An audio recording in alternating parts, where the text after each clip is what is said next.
And welcome back to the course with endgames. This position was reached in my candidates stage 1 mini match versus Veselin Topalov in game number 4. Before this game I was leading in the match with a score of +1. So this game was final and he needed to win to tie the match and to bring it to the tie breaks. As you can see, after using his novelty in the opening, we've reached this position, move number 40. I had to make one more move. He had like a lot of time here and white is completely winning. But in order for white to win this position, he has to realize that my central knights, knight on e5, knight on c6, they really protect my king really well. They take control a lot of squares, d8, d7, e7, f7. And in order to win here, he had to play bishop d4 and to eliminate one of my knights using the fact that I cannot take the bishop because of the mate in 2. And once one of my knights falls, then he easily wins the game because I cannot defend all the squares around my king. My king gets into the mating net. However, I suspect that my opponent really wanted to keep his pair of bishops alive and he wanted to try to win in the safest way as possible. So he played knight c7 check and knight d5. And as you can see, at the same time, my queen and bishop are sort of out of the way.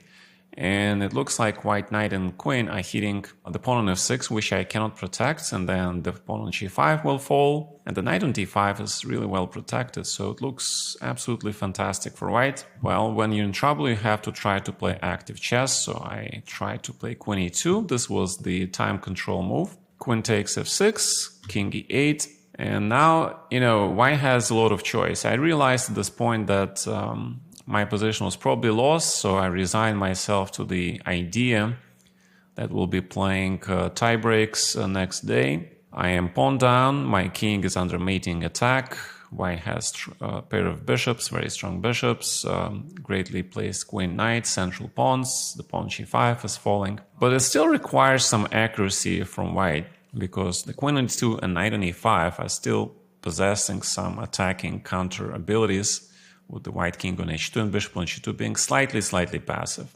So what white does is he gives me, first of all, one check, and he plays king g1. The idea is he's trying to play patiently and bring the second bishop into play, but also create some weaknesses, and he wants to take on g5 now that his bishop on f2 is protected. So I realized that white knight on d5 is so strong, I have to eliminate it at any cost, but without allowing his queen to take on d5. Because if I take on d5 with my bishop, white takes with the queen, he has a winning position, as my knight on c6 still stuck. But after this check, bishop f1, he can play king h2 and then we return to the same position. So he decides to improve his bishop. And now I take this extremely dangerous knight and I realize that things are actually not so simple. Because if he takes with the queen, then knight goes to e7 and attacking both of his pawns.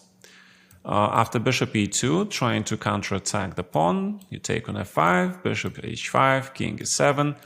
And it looks white still has chances to win, but suddenly black has realistically good chances to draw this game, as the king is simply going to attack this pawn, and not much white can do, especially with the passive bishop on f2. So white kept the queens on board, and he took with the pawn, and there is only one move that leads black to safety, and unfortunately for white, after knight d4, this position is now actually incredibly equal. The pair of knights in the center, together with the queen, is a scary force, especially when the bishops are so passive and they're mutually dependent on each other to cover the squares from the knights not to get mated, because two knights and queen, they create a lot of mating ideas. So he plays queen f6, looks natural. You have to play king g8, because if you play king e8, white takes knight with a check. Previously, white cannot take the knight because of the fork. But if the king goes to e8, of course, he takes the knight with a check. So you play king g8, queen g5, king f7. Temporarily, white has a pair of bishops and two pawns, extra pawns.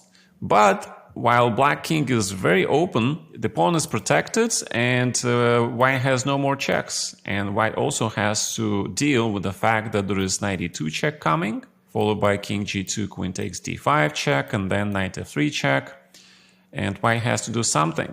So Vasilian plays queen d8. He is removing queen as far as possible from the knight forks, a smart idea. At this point, I was really sort of praying for the miracle, and I realized that if I take this square on c7 from his queen, which is his intended square to bring his queen into the game, then he has no more checks, and I create an additional threat. And that's how the idea behind queen c2 was born. And as you can see, this move is first line. And the idea is you indirectly protect this knight because of the check on f3 and mate on h2. But now there is an incredible threat of knight f3 check, because king has to protect the bishop, white has to play king g2, the knight d1 check, and black has at least a draw, while white has no checks at all. So this position is simply equal, and in order for white to try to make any progress, he has to return the bishop to g2, cover this critical square, but there is still check. If bishop f1 is repetition, if king h2, as was played, black still plays queen c2 back and attacks this bishop. And the idea is that if he takes the bishop, it's just mate, because queen and knight is surprisingly, I mean, it's not surprising, it just confirms that this tandem is very, very strong and dangerous. So at this point, Veska was really upset, and I realized I had a miracle draw, thanks to these powerful knights, which take away all the checks, control a lot of squares, they defend my king, and they attack white's king. So he plays bishop g1, but it's clear if you play a move like this, then you cannot win. Check, knight e1, white still has no checks, now the bishop on g2 is hanging, and he has to play bishop f2, otherwise it's just mate, because he plays bishop f1, there is check, check on f3, and knight d2 check, followed by knight f1 mate. So Veska is forced to give up his bishop, and after taking this bishop, check, and the idea is if I take on f5, by some chance, he can give me a check and take my queen. But because there is mate in one threat, he has no time to recapture my knight, and that's why I played king f7, and after check on e6, king f8, the game was drawn because white must give me perpetual. So the lesson from this game is, no matter how ugly and awful your position is, for example, after knight d5, it looks like white is totally winning. But if you persist and if you try to understand the key pieces of your opponent and try to eliminate them, like here, for example, eliminating the central knight was key.